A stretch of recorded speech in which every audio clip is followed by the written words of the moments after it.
Guys, ito yung reality ha. Pagkatapos ko talaga magsumba, kakain talaga ako. Nakakagutom yung sumba ngayon. Ayan. Ayan ang ating pagkain. Kita nyo naman guys. Ayan. Dukot.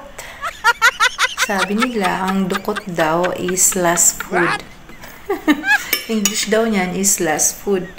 Dukot. Ayan, diba? Guys. Ganon.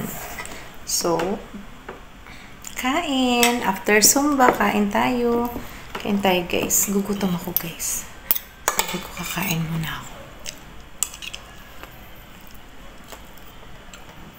Ang dami ko kasi pagod dun.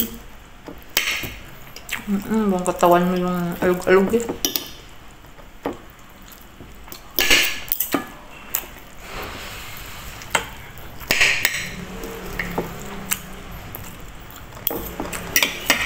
Kain tayo, ha?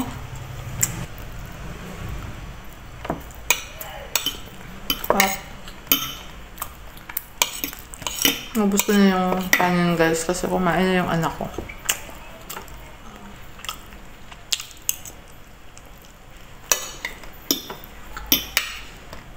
Pag marami kang pagod, kain ka lang. Para mabawi mo yung pagod mo.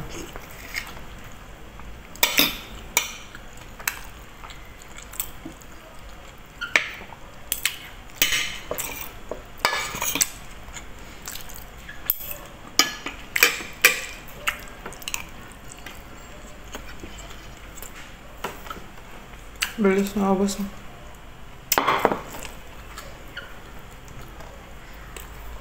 Kumain na yung anak ko guys.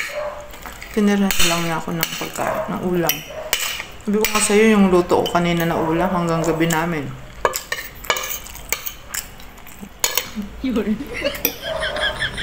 Ang sarap. Nadahil ko yung luto ko ng chicken steak. Tsaka toyo. Tsaka mo sa iprito. Tapos pag medyo brown na siya, pag mo yung pinagbabalan mo, yun na yung pinakasabaw niya. Tapos half cup lang ng water.